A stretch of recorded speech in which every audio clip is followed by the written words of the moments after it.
Hey, good morning, everyone. Today is July 1st, 2025. I'm going to put my hair up really quick. It's been a solid day so far.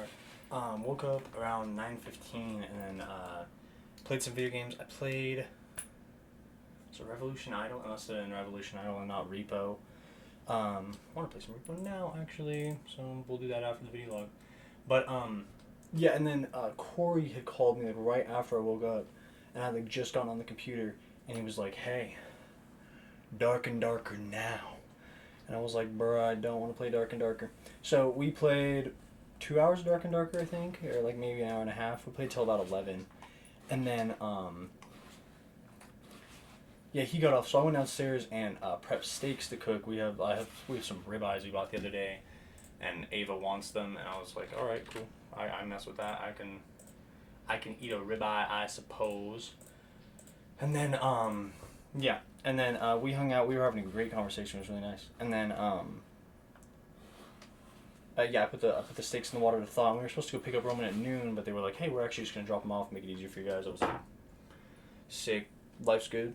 And so Roman's about to be dropped off here pretty soon. That was one of the goals for the day. All of the goals are brush teeth, morning video log. Roman at noon. I need to invite one of my friends to the June 7th get together. I don't want to eat out today. That's why we're cooking the steaks, and I think we'll have good leftovers for dinner. And then need to organize Roman's clothes. I have them on the floor in my office here. And then once I do that, I want to vacuum the office and then fold some towels that I have washed yesterday. And I need to edit some video logs. I need a new receipt envelope. So these are June receipts going goodbye, which is pretty sick. Personal information. And then I need to plant these pepper sprouts. I don't even know if they'll grow in Idaho. It's kind of cold up here, but we'll see. And then I also want to do some minor de-weeding while I'm working out in the yard. And then I just want to tidy the office up a little bit. I have some like jugs and stuff, things that are like randomly placed, so I'll put those away. And then I need to wash my apron. And then, alright, cook steaks. And then I'm sure I'll find something else to do in the day and add it as a goal. But yeah, for now, that's all the plans for the day. I will let you guys know how it goes. See you in the evening. Peace.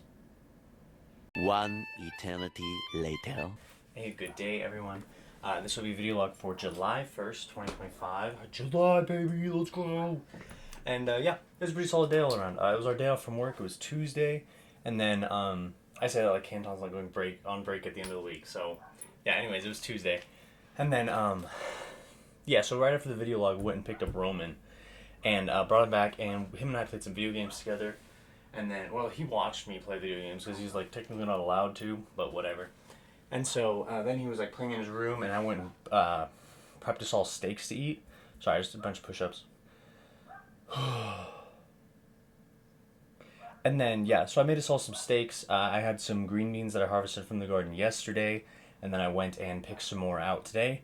And then after cooking them, we watched Kpop Demon Hunters together. That, dude, on Netflix, it's actually a banger movie. Like, it's actually really, really good. My wife is into K-pop. I'm not like the music is good, but I'm not like following the lore or anything.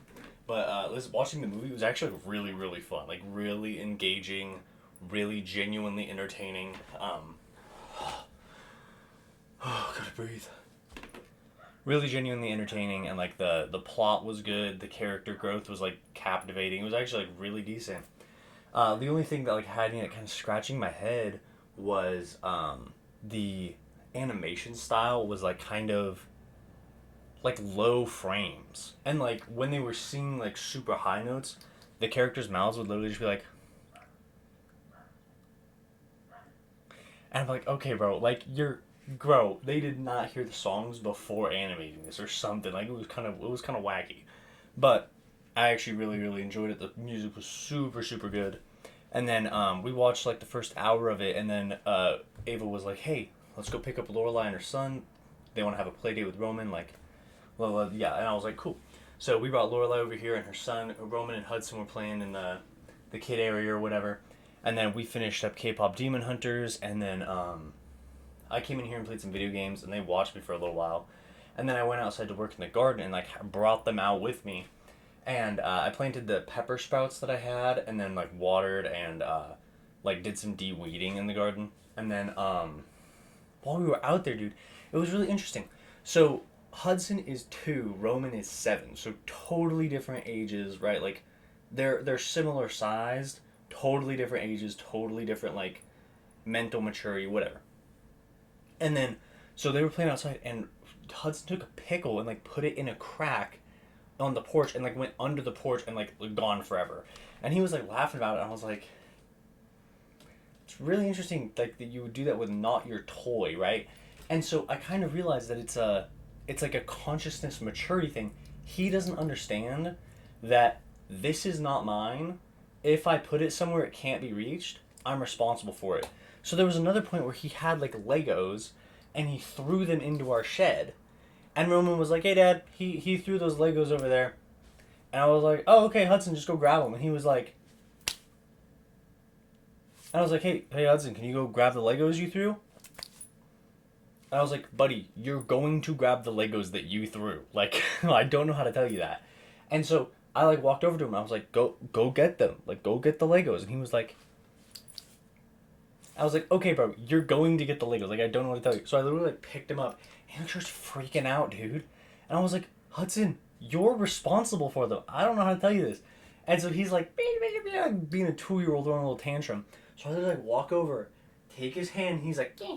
I'm like, "Dude, grab his hand, grab the Lego." I'm like, "Grab the Lego, grab the Lego." So he like begrudgingly grabs the Lego, like puts it in his lap. He's like, "Yeah." He tries to throw it away. I'm like, "Dude, what are you doing? What are you doing?" And he's like, Roman's like, "Hey man, there's another one right over there." And I was like, "Okay." So I grabbed that one, put it on his thing, and I like go and like set him down. And he's like still freaking out. I was just like, "Hudson, not that big of a deal, dude. You put it there. You're responsible for it. It's not like crazy." And so it's just he's still at that level of like thought where it's like only what I want is real. Like only what I want matters. What other people want, other people don't even really exist yet. And Roman is at the point where he understands that Hudson has wants, and so he's willing to accommodate, and Hudson is literally just like, pickle in the porch. I'm not grabbing those Legos I threw. And then so after Hudson took like 2 minutes and calmed down, he was fine. They were still playing, and I like finished up planting the peppers and like watering everything and de-weeding. It was really really nice. And then we all went back inside. Like told his mom about it. I was like, "Bro, I don't know what Hudson's thinking." He put a pickle under the porch. It was really funny. And so we talked about that, and then I played some more video games before we went with Lorelai to her house, and we hung out there for a while. Her sister had made sugar cookies, and we ate some of those. And then later on, Lorelai was like, "Well, I got to go grocery shopping." And we were like, we don't have anything to do. We'll hang out with you." So we drove her to go grocery shopping, and we took Roman with us. We were gonna drop him off at my in-laws, Summer's house, but they were out somewhere else, and so they were like, the kids weren't there. There's no reason for Roman to be there. We were like, man, whatever. And so yeah, we all went to Winco, and then while Lorelai was doing her grocery shopping, I was like, "Ava, should I just do our grocery shopping?" So I went and bought like spaghetti stuff, some frozen food, some frozen juice. There was something else I bought, like just vegetables and stuff. And so I was like, "Okay, this will all be really, really good." And then, yeah, we went back to her house and then helped her make chocolate covered strawberries. And we put on like Adventure Time videos, like deep dives into Adventure Time. And Roman was distracted watching those. So we were chilling. And then we all went home and passed. I was so tired. But this is my daily thought. One thing I noticed throughout the day was everyone is still talking about the mayoral election in New York City, like Zohran Mamdani.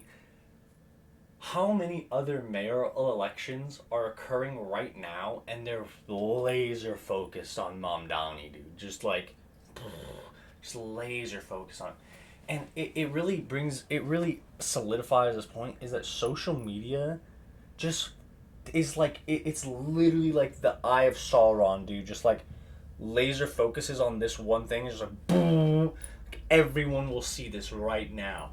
And it's just like, Jesus Christ, dude. Like, oh my God.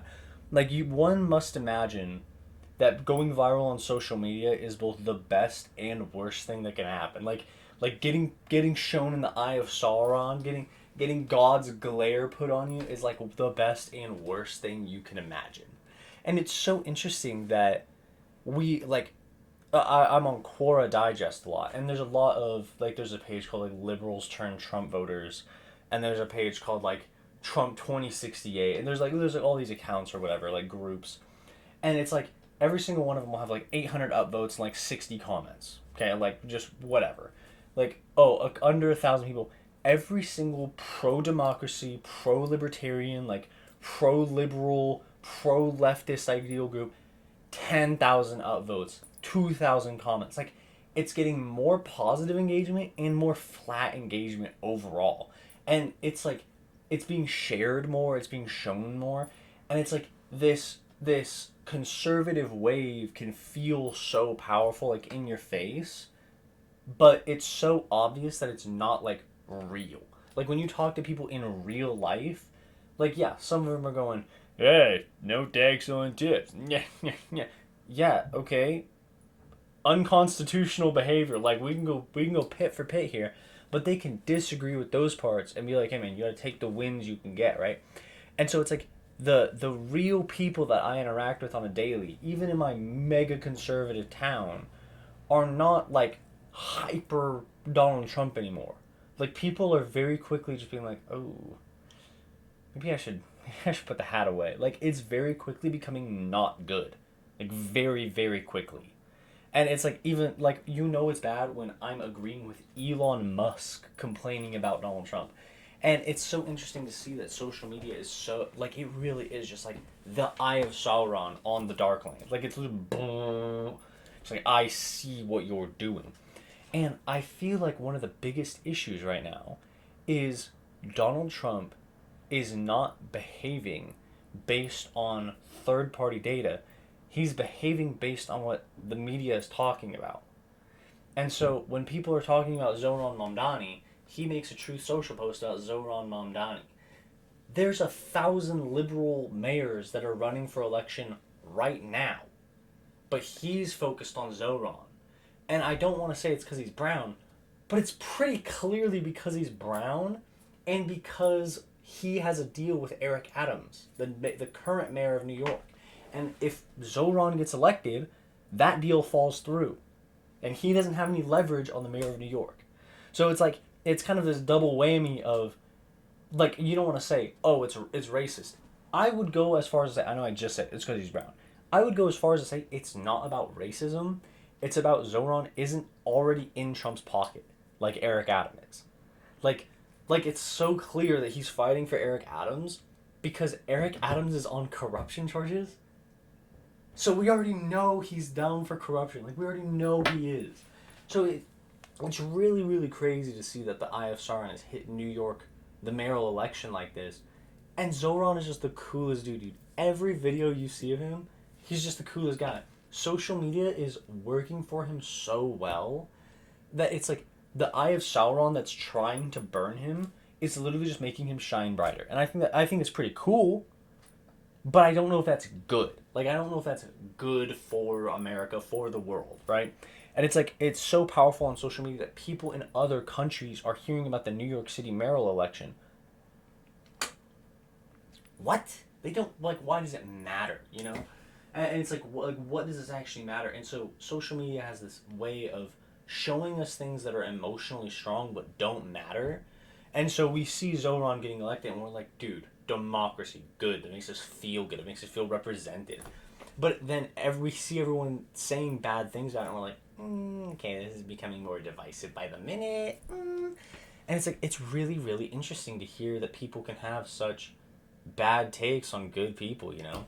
So, yeah, just wanted to share that. I hope you all had a good Tuesday. It was really, really solid for me. And, yeah, see y'all tomorrow. Peace.